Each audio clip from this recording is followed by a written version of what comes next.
Hello and welcome to the News9 Plus show on the world's first news and current affairs OTT platform, News9 Plus. India has begun standing up to China.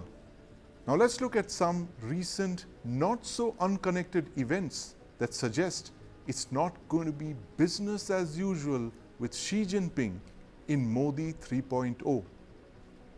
Now let's start. On the 4th of June, President Lai Ching-Te of Taiwan congratulated Prime Minister Modi on the NDA's electoral victory. Prime Minister Modi acknowledged the greetings the next day. China protested at this exchange of greetings because it considers Taiwan to be a breakaway province. But importantly, President Xi Jinping is yet to congratulate Prime Minister Modi on his victory. On the 19th of June, a US congressional delegation visited Dharamsala and met His Holiness the Dalai Lama. Former US Speaker Nancy Pelosi, no friend of China's, was one of the leaders who met the Dalai Lama. She launched a scathing attack on President Xi, saying that Xi Jinping would be forgotten, but the Dalai Lama's legacy would live forever. And on the 20th of June, Prime Minister Modi met this very same US congressional delegation. Join the dots. India has begun to stand up to China in Modi 3.0, but how will China respond? Joining me to discuss this are Dr. Vijay Page, founder-director of the Brahma Research Foundation, Dr. Tilak Jha of the Bennett University, an expert on China, and the studio with me is my colleague Deepak Bhadana. Gentlemen, welcome to the News9 Plus show. Dr. Page, I want to start by asking you this. The Modi government has signaled continuity in foreign policy and national security. Dr. S. Jaishankar continues as foreign minister. NSA Ajit Doval continues as well in his third term. Changes do you see in our policy towards China over the last couple of days? I mean, it's unprecedented that a US delegation would be hosted in India, allowed to meet the Dalai Lama, and they make the kind of statements that they do. What kind of response can we expect from China based on this? There have been some comments from the Chinese Foreign Ministry protesting this statement, but is there something further down the line to suggest that there could be some kind of reprisal from China, and how is India going to react to that? Well, I believe the process of standing up to China has been there for quite a while. Even before the swearing in took place, we know that the government of India issued a list of 30 locations in Tibet. Right. In response to what the Chinese had done for the Arunachal Pradesh by naming 30 cities. I think that day we declared to the whole world that we are going to respond in every possible manner to, so to say, the aggressive policy of China.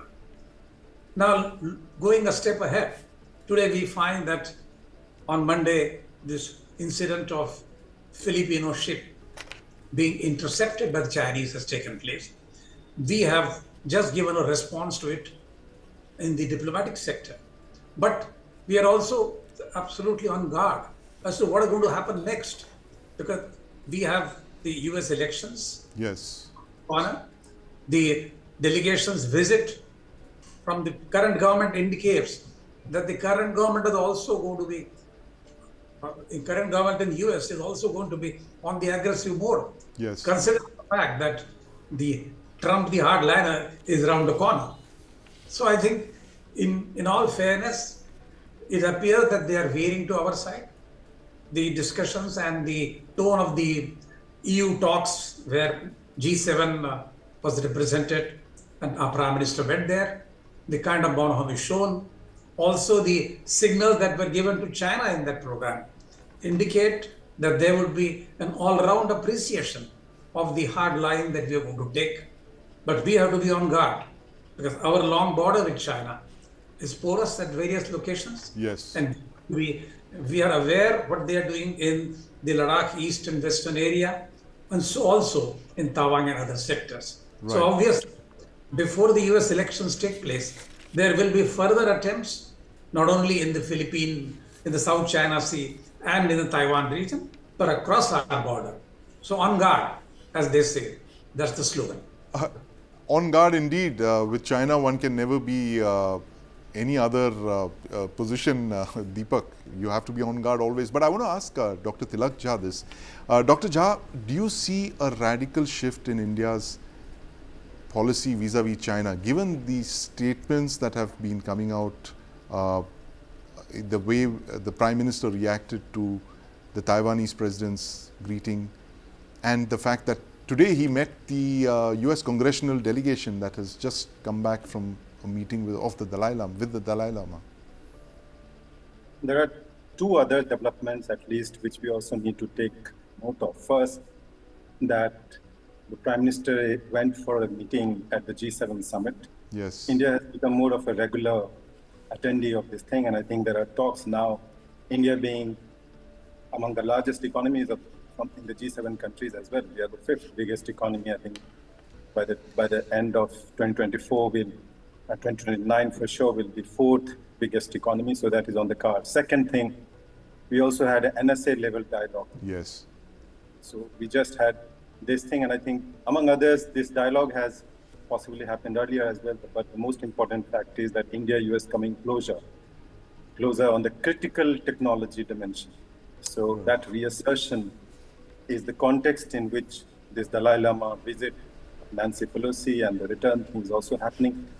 India and US also have some synergies together as far as Tibet issue is concerned. Yes. India in recent years has not shown a very great inclination towards sort of mentioning one China policy in the joint state. There have been reluctance on that front too. So putting all these things together, I think we can say for sure that there is already a radical shift in India's policy towards China. It's just that we are reasserting that, we are making sure that we are standing firm on the issue. And I think the way things are, there is no further dramatic shift. We are staying the course. There is no sign that India is backing off of sorts. India is standing firm, not just here, but I think we are also upping the ante as far as our relationship with Taiwan. As you pointed out, the Prime Minister had an interaction with even if through Twitter, that's still significant. The Chinese definitely took note of it. Yes. We have also upped the ante as far as naming of some portions in Tibet is concerned. So we are fairly upping the ante. We are not lowering the guard. And I think we are very much alert. You would have also heard about the developments in Great Nicobar Island, although there are environmental concerns for sure. Right. But that's also the point where the Malacca Strait, the Malacca dilemma of China, we are getting to exploit Absolutely. that portion. India upping the ante and certainly not lowering the guard. But Deepak, could there be consequences to this? How will Xi Jinping respond? I mean, he is a leader, let's not forget, who doesn't forget nor forgive. I mean, China's first response has been, asking everyone to respect its core interests. Yes. Now, that's a classic case of Chinese doublespeak. They would ask others to respect their boundaries while ignoring everyone else's. Right. Now, the way you see this situation, it is one would see that it is entirely of China's making. Yes. Despite countless overtures on part of India, Mr. Jinping has not deigned to reciprocate. Yes. So I think they know what to expect, and anything that comes out of China, I think, what can really happen? I mean, we already have border issues with them. Yes. What's the worst that can happen, you're saying? Exactly. That's interesting. Yeah, it's like after 2020, you have two Chinese divisions staring down at you from eastern Ladakh. There are close to about 80,000-90,000 Chinese soldiers on the border. Absolutely. We have not seen this kind of border deployment in several decades now, at least 4 decades. Dr. Page, your Brahma Research Foundation, you look very closely at the Indian Ocean and the South China Sea with a specific focus on China's grey zone tactics. And we just witnessed a few days back the visuals of these that the Filipino military released, that pictures showing the Chinese Coast Guard personnel brandishing knives, swords, spears and axes. One was reminded of what we faced in Galwan, and the Philippines is facing the same thing in the South China Sea. Tell us, if given the proximity between India and Philippines is the first overseas customer of the BrahMos missile, the supersonic missile that India makes, and we exported it to the Philippines recently. Do you see India and Philippines, and indeed other countries that are, at the receiving end of China's bullying, coming together in some kind of informal arrangement? Well, that could be a possibility, but I believe that the Western powers, including the United States, has to play a dominant role to support this initiative. For example, we launched Quad.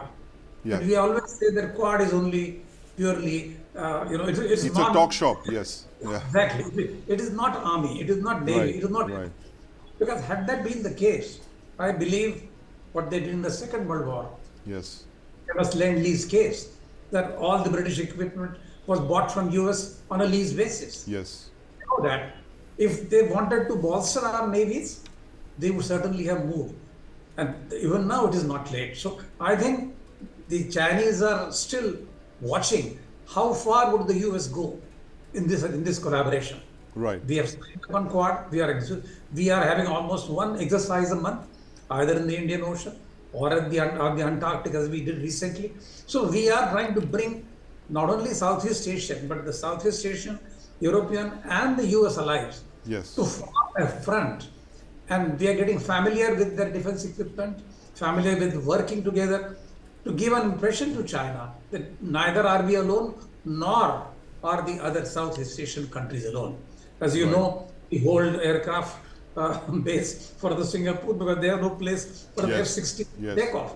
And our collaboration with Philippines will even go beyond the BrahMos. They are looking at other pieces. So I'm sure we are definitely making a move in that direction, bringing it together. Our answer of to the necklace by the diamond pearls that we set up is an effort. Our Nicobar port, where an international boat terminal and will support the Andaman defense facility is being developed. I'm sure we are making all efforts, but we have to keep in mind the fact that that the rapid rise of Chinese Navy has risen some doubts, and the kind of coalition that you need to put up to such a bull in the China shop has not yet happened. The faster it happens, the better the signal would go very clearly to the Chinese that we mean business, and if anyone is attacked or any limits are crossed, we will all come together as one and give a response. That feeling has to happen, and for that, both the Americans, whatever forum that they have formed, have to convert themselves into a stronger coalition. That's what I believe. A stronger coalition. Dr. Tilak Jha, you believe that coalitions or talk shops like the Quad can actually become something more than that? They can become some kind of an informal military alliance as is being hinted at, or is this just going to continue as is with every country left to fend for themselves? The smaller ones, of course, remain in the umbrella of the US. The other countries, bigger countries like us, which have long borders with China, have to fight our own battles. You see some kind of informal alliance of countries that are at the receiving end of China's bullying coming together? You see, I mean, when you talk about, you rightly mentioned the term umbrella. It's interesting what umbrella actually does even in a rain. Now there is a storm, so in a storm, if you carry an umbrella, the most that can happen is that possibly it will save you, but it will still drench you. That's what's happening. Talking of Quad or other regional partnerships, I think we also need to see the framework in which Quad exists, and for that matter, other treaties exist. This is a world in which economy takes precedence over other concerns. So you don't have just a Quad, and Quad for that matter, it has to be far more than a sort of military alliance. It has to come stronger on the economic front, on the front of countering China's Belt and Road Initiative, offering a real alternative to something like RCEP, Regional Comprehensive Economic Partnership. There has also been some reluctance in ASEAN, and I think in recent issues about Philippines, or for that matter, many other disputes that China has with smaller countries. We often see that we have support coming from European Union, we have some announcements coming from G7, but you don't have any announcement coming from ASEAN. For that matter, I think the Chinese Premier who was in Malaysia, the statement that they gave, among others, was that, well, fair enough, when it comes to South China Sea and other such disputes, countries should be dealing with China mutually or bilaterally. So there is no such momentum momentum coming up. So what do we see for that matter? I think Quad again, China knows that China knows for that matter how to sort of manage it, how to not really get into a major war as such, and sort of keep creating small hurdles and creating issues which will basically make it manageable without letting. Now, if you see for that matter, couple of days ago, there was a military exercise in the South China Sea, the Philippines and the US among others. And 2 days after, the Chinese come and stop a Philippine vessel. Now, what do? Do you take all the entire fleet once again to counter China? Do you invoke the 1951 treaty? What do you do? So China does know the limits. The Chinese strategy is very, very clear in this way. Yeah. And I think there are other aspects which I also pointed out. You have economic development. China is the biggest trade partner of almost every next country in its entire periphery, including ourselves. Yes. Well, America and China, there's not much difference. In a couple of years, it has been America, but primarily China remains a major player. And of course, there is Chinese major role which comes up in agriculture sector, infrastructure sector, and physical and digital infrastructure. These are all mining for that.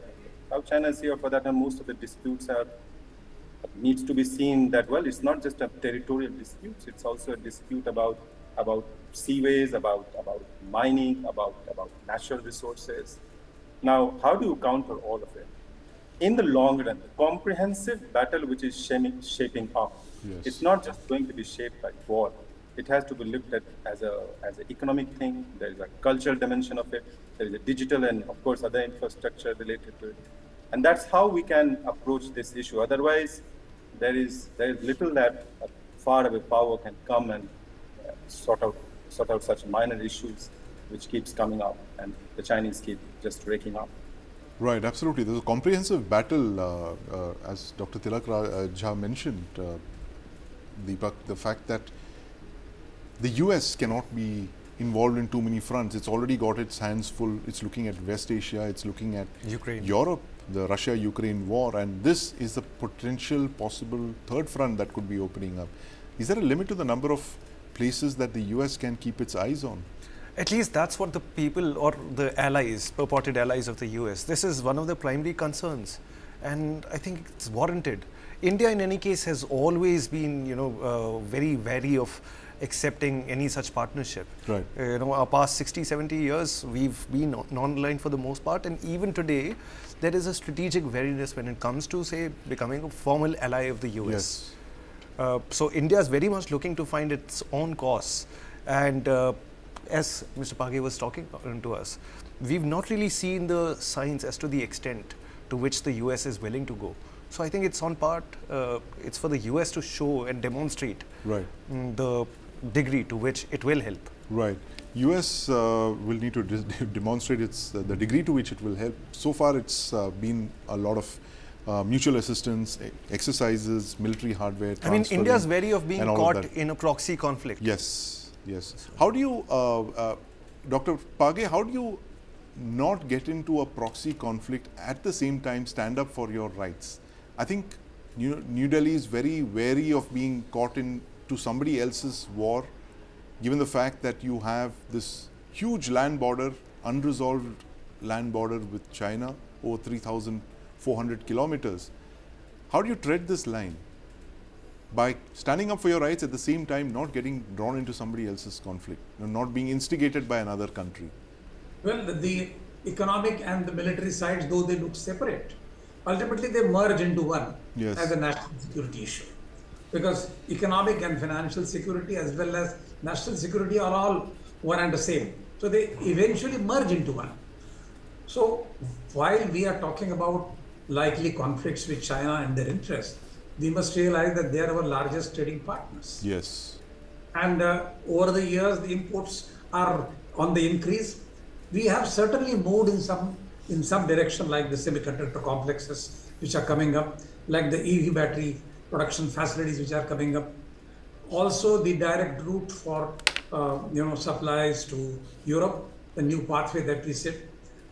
But I believe we need to look at something bigger that is happening on the global scene.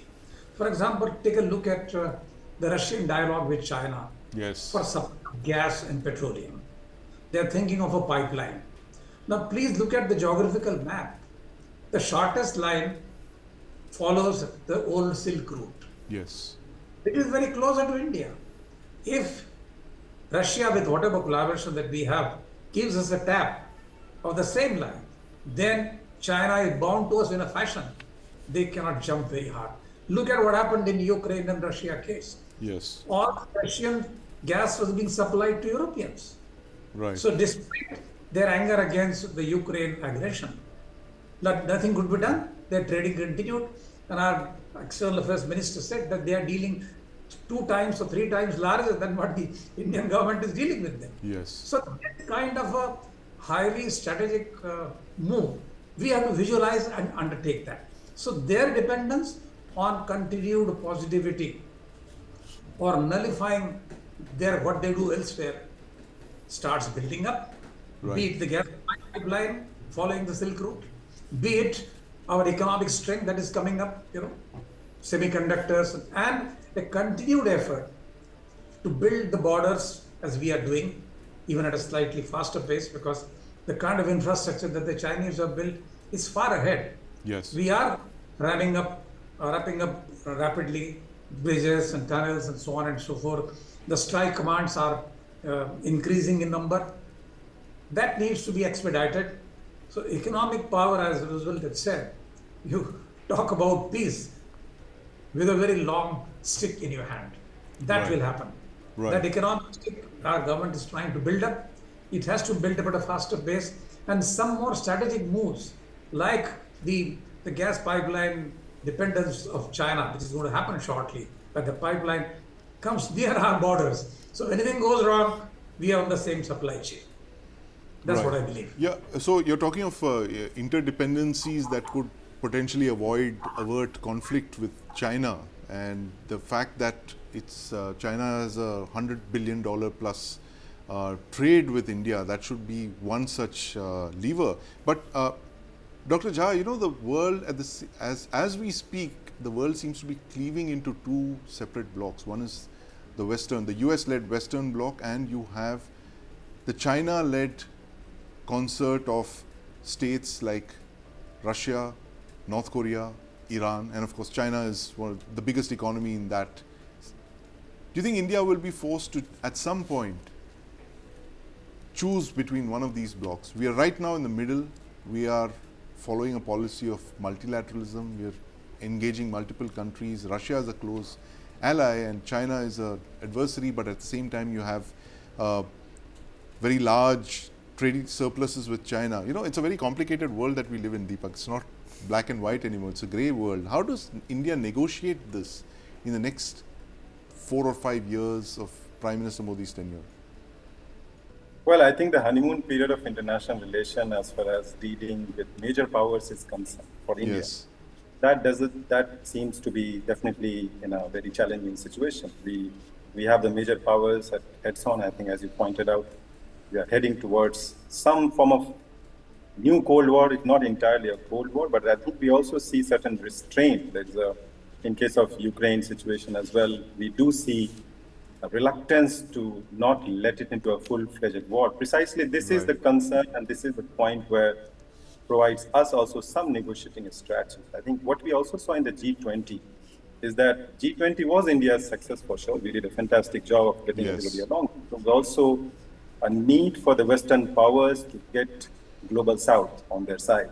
Yes. And India definitely happens to be one of the key players which understands West's concern as much as it tries to get into the game of being the leader of the Global South. So that space has definitely widened. We are a far bigger economy, almost 4 trillion.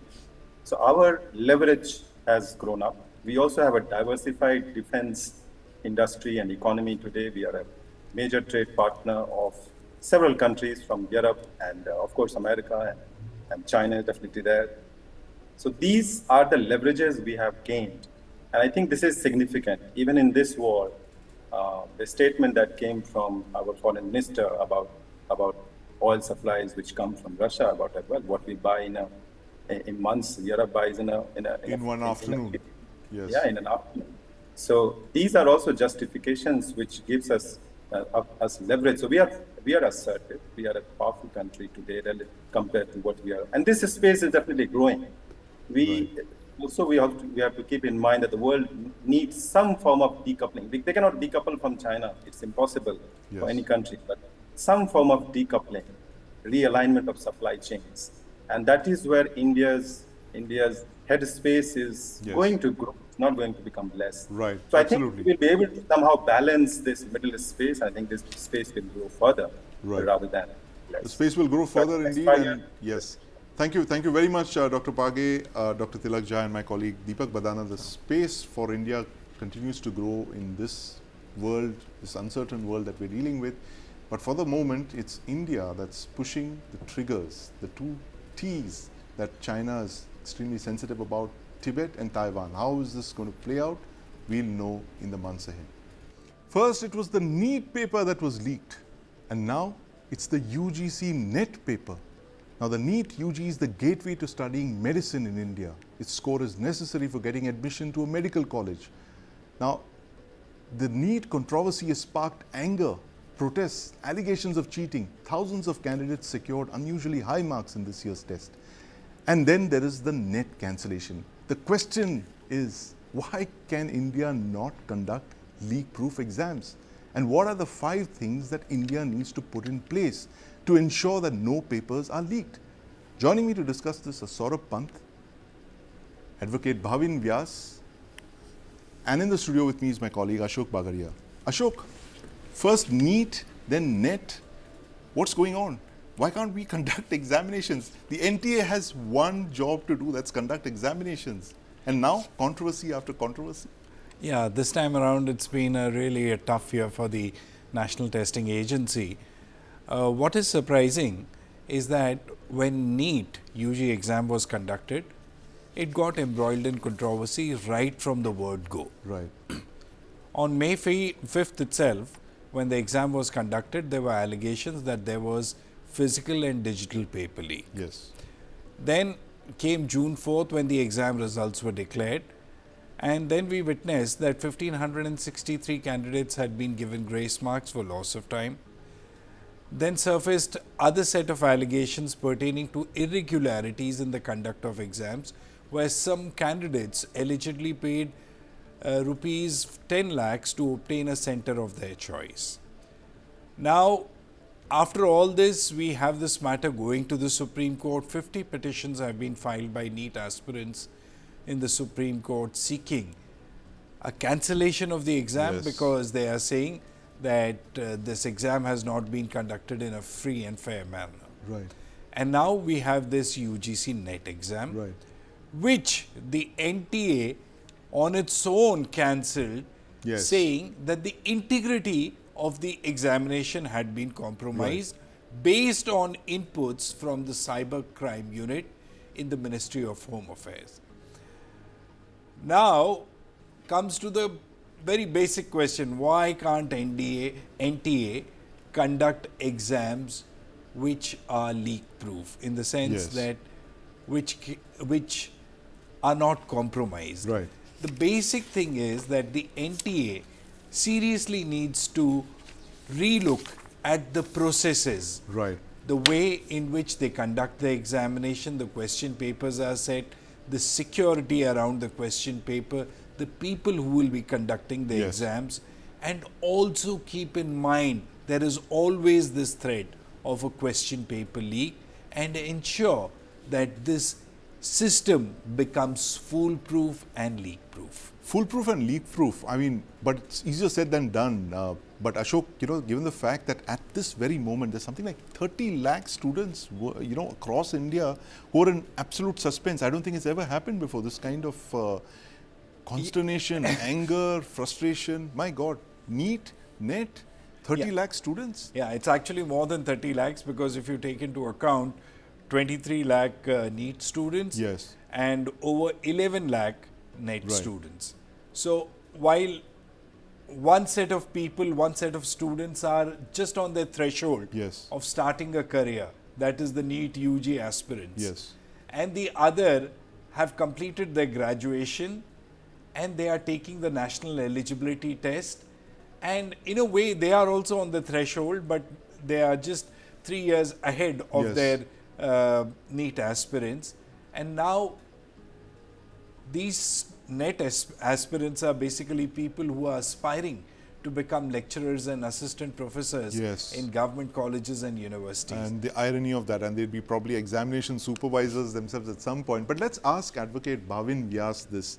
Advocate Vyas, how do we make our examinations leak-proof? You know, I know it sounds easier said than done, but the fact is that given the kind of controversies that the NTA has been around, it's a question that's begging an answer. How does India fix its leaky examination system? Firstly, I want to say that NTA has trying these examinations since say 2015 onwards. They are conducting it in a way that it should be conducted. As said by my learned friend in the studio, that this year is a little bit tough for NTA. They have been in suspicions, they have been in questions, and there are many things which has not gone through their way. Firstly, there is a huge UN cry from the students, parents, and now another thing has been developed of NET. Looking to this, it seems like a nice guy finishes first. The person who are playing by the rules, they are Right. going slow. How do you recommend? What do you recommend that needs to be Exactly. done from I'm the coming on it. I'm coming on it. NET? Yeah. So, and so firstly, there should be moral policing of the kids from the standard one, making them understand the fear of guilt, shame, and they should make students understand that why moral is necessary and how it will help you in the building your future. If your breed is coming high in the moral, then and then such activity will stop by its own. yes, of course. Otherwise, we could Fixing bring our the laws. morals. Yeah, that's also another thing. I mean, Ashok, easier said than done. That's like you have to start at the very basic level. But you know, I want to bring Saurabh Pant in on this. Saurabh, how can you reduce this pressure that we have in the Indian education system to, you know, somehow crack this examination, this whole anticipation that's built up around the examination, that you have to crack it. This is that one shot that you have at a new career, at, you know, becoming something in life, and then the pressure is so much, and therefore the you know, you have all kinds of racketeers entering the game, and that's how you have paper leaks. How do you reduce this pressure on these examination system? I mean, take some of the steam out of this thing, maybe, you know, introduce it as a qualifying segment rather than just a basis for selection. Yeah, so here, if you are thinking about removing the steam from the examination, we'll be creating another examination for it. We already have qualifying examination by the name of intermediate boards. Right. They are the bare minimum qualification. If you get less than 60% there, in some colleges 55% there, you're not eligible for it. So as you said, NEET, there are two E's in there. It's eligibility and entrance. So we need two different examinations in that case if you are making this just an eligibility examination. By that logic, to NET is also eligibility examination. Yes. Paper leak is happening there as well. The problem that lies over here is that we are living in the most populous youth country. Yes. And study is not a hobby for us. It's a necessity. Most of us belong to the middle class. Yes. And we are trying to uplift our standard of living. We want to be in a stage where we don't have to see the price tag. It's a ticket before for buying the social things. mobility. Yes, absolutely. And howsoever we can say, no, it's not important for your success and all. You can give me 10 examples of the people who became successful without any degree. But I can give you millions of examples of the people who took the good degree and they all Right. became successful. Right. At least the bare minimum area is set. So our main problem is not the problem about the examination. The main problem is the social problem. Yes. If we don't have enough opportunities in the field of medicine, why are students running behind MBBS only? Why we Right. don't have proper awareness? Right now you are having a problem in your teeth. You will not go to a decent dentist and pay the money. So BDS have, when you go to US, the dentists get paid equal or even more than that. The nursing staff get paid equal or more than that, the MBBS. Here we have very secondary kind of a thought when it comes to nursing. Even if someone is doing from AIMS versus an MBBS student, even your mentality, my mentality will be like that. Dentistry does not have enough scope because of lack of awareness. So these things are not very tough to change, because here we are changing the awareness of the dental health, awareness of the mental health, awareness of the physical health. So physiotherapy will automatically come. Ayush courses now the government is promoting. That is also a very good initiative, because now BAMS and BHMS have taken the little bit of load away from MBBS. If you remember 2-3 years back, protest happened. How can you call BAMS, BHMS doctors as the professional allopathic doctor equivalent of doctor? Right. But see now, we are coming to that thought process. We need alternate field apart from MBBS, so that the steam can be taken off rather than the exam. Exam is just one of the mode of selecting out of lakhs, thousands only, because those much only we have the resources to give free education. Remaining people will have to pay the money. We are not that much of a developed country at this point of time. Yes, absolutely. So there's a lot of good suggestion there that we actually need to diversify and take it beyond just medical education, Ashok. But how do you disincentivize cheating? How do you crack that problem that we have? So Sandeep, if you look at it very closely, this whole examination and paper leaks thing, why does it happen? Because the person who's leaking the paper wants to make money. Yes. So just in the case, I was just thinking, just in the case of bribery, not only taking bribe is a punishable offense, but giving bribe is a punishable offense. Similarly, in paper leak cases also, we need a law which acts as a deterrence towards or for the parents from purchasing these papers. There are monies to the tune of 30 to 60 lakh rupees which are given to purchase that paper. So there needs to be a law which makes it difficult or which makes even the parents of the child accountable, because at the end of the day the child has no money to give. It is only under the parental and societal pressure that the parents actually end up buying a secure career for their children.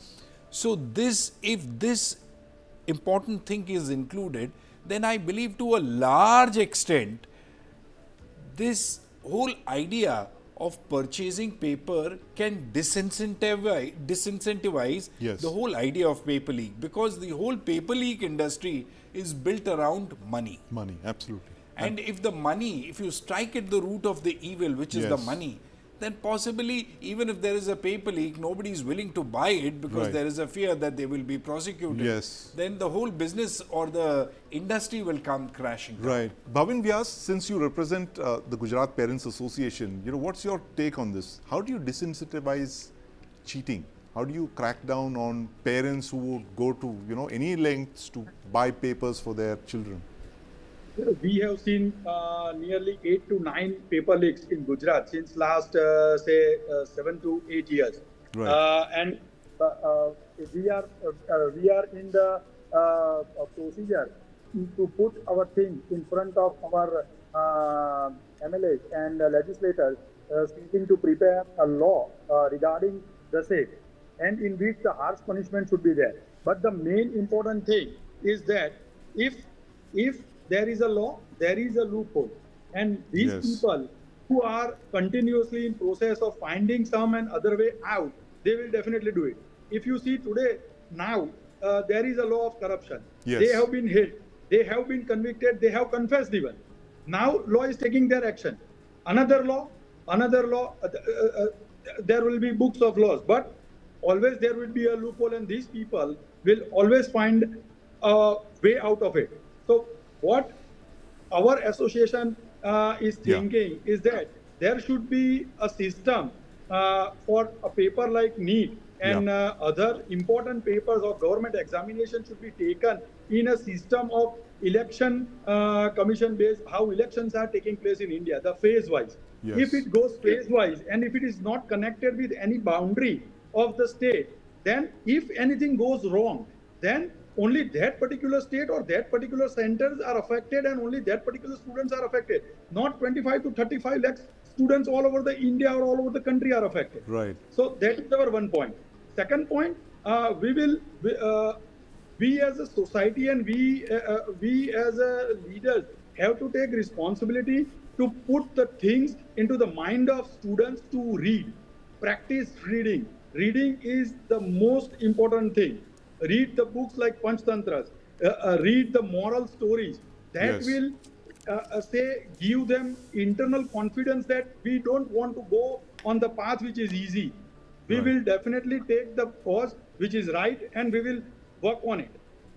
Absolutely. Thank you very much, Advocate Vyas, for those suggestions, and Saurabh Pant, of course. Leak-proof exams, this is a question that we're going to be asking ourselves for the next couple of weeks, Ashok, as we look at NEET and NET and God knows what else is around the corner, as we look at one of the biggest examination scandals that India has seen in decades.